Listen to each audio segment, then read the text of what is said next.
شروع اللہ کے نام سے جو بڑا مہربان نہایت رحم کرنے والا ہے۔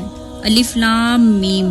اس میں کچھ شک نہیں کہ اس کتاب کا نازل کیا جانا تمام جہانوں کے پروردگار کی طرف سے ہے۔ کیا یہ لوگ یہ کہتے ہیں کہ پیغمبر نے اس کو خود از بنا لیا ہے؟ نہیں، بلکہ وہ تمہارے پروردگار کی طرف سے برحق ہے، تاکہ تم ان لوگوں کو ہدایت کرو جن کے پاس تم سے پہلے کوئی ہدایت کرنے والا نہیں آیا، تاکہ یہ رستے پر چلیں۔ اللہ ہی تو ہے جس نے آسمان اور زمین اور جو چیزیں ان دونوں میں ہیں سب کو 6 دن میں پیدا کیا، پھر عرش پر جلوہ فروز ہوا۔ اس کے سوا تمہارا نہ تو کوئی دوست ہے اور نہ ہی سفارش کرنے والا۔ کیا تم نصیحت نہیں حاصل کرتے؟ وہی آسمان سے زمین تک کے ہر کام کا انتظام کرتا ہے، پھر ہر کام ایک روز جس کی مقدار تمہارے شمار کے مطابق 1000 برس ہوگی اس کی طرف رجوع کرے گا۔ اسی شان کا ہے وہ خالق جو پوشیدہ اور ظاہر کا جاننے والا ہے، غالب ہے، بڑا مہربان ہے۔ وہی ہے جس نے ہر چیز کو بہت اچھی طرح بنایا، یعنی اس کو پیدا کیا، اور انسان کی پیدائش کو مٹی سے شروع کیا، پھر اس کی نسل ایک قسم کے خلاصے سے یعنی حقیر پانی سے بنائی، پھر اس کو درست کیا، پھر اس میں اپنی طرف سے روح پھونکی اور تمہارے کان اور آنکھیں اور دل بنائے، مگر تم بہت کم شکر کرتے ہو۔ اور کہنے لگے کہ جب ہم زمین میں ملیا میٹ ہو جائیں گے تو کیا ہم نئے سرے سے پیدا ہوں گے؟ حقیقت یہ ہے کہ یہ لوگ اپنے پروردگار کے سامنے جانے کے ہی قائل نہیں۔ کہہ دو کہ موت کا فرشتہ جو تم پر مقرر کیا ہے تمہاری روحیں قبض کر لیتا ہے، پھر تم اپنے پروردگار کی طرف لوٹائے جاؤ گے۔ اور تم تعجب کرو جب دیکھو کہ گناہگار اپنے پروردگار کے سامنے سر جھکائے ہوں گے اور کہیں گے کہ اے ہمارے پروردگار، ہم نے دیکھ لیا اور سن لیا، تو ہم کو دنیا میں واپس بھیج دے کہ نیک عمل کریں، بے شک ہم یقین کرنے والے ہیں۔ اور اگر ہم چاہتے تو ہر شخص کو ہدایت دے دیتے، لیکن میری طرف سے یہ بات قرار پا چکی ہے کہ دوزخ کو میں جنوں اور انسانوں سے بھر دوں گا، سو اب آگ کے مزے چکھو، اس لیے کہ تم نے اس دن کو بھلا رکھا تھا۔ آج ہم نے بھی تمہیں بھلا دیا ہے، اور جو کام تم کرتے تھے ان کی سزا میں ہمیشہ کے عذاب کے مزے چکھتے رہو۔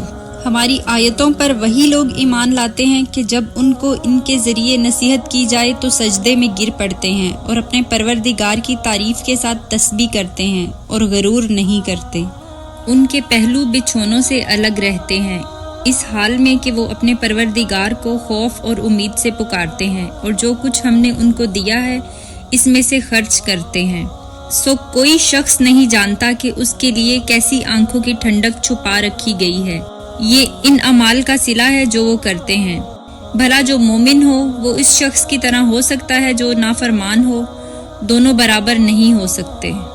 جو لوگ ایمان لائے اور نیک عمل کرتے رہے ان کے رہنے کے لیے باغ ہیں، یہ مہمانی ان کاموں کا اجر ہے جو وہ کرتے تھے، اور جنہوں نے نافرمانی کی ان کے رہنے کے لیے دوزخ ہے، جب چاہیں گے کہ اس میں سے نکل جائیں تو اسی میں لوٹا دیے جائیں گے، اور ان سے کہا جائے گا کہ جس دوزخ کے عذاب کو تم جھوٹ سمجھتے تھے اس کے مزے چکھو، اور ہم ان کو قیامت کے بڑے عذاب سے پہلے دنیا کے عذاب کا بھی مزہ چکھائیں گے، شاید وہ ہماری طرف لوٹ آئیں۔ اور اس شخص سے بڑھ کر ظالم کون ہے جس کو اس کے پروردگار کی آیتوں سے نصیحت کی جائے اور وہ ان سے منہ پھیر لے۔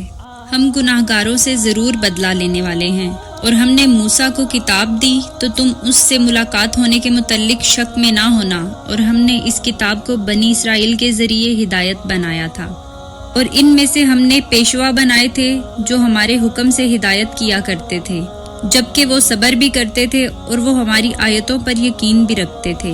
بلا شبہ تمہارا پروردگار ہی ان میں جن باتوں میں وہ اختلاف کرتے تھے قیامت کے روز فیصلہ دے گا۔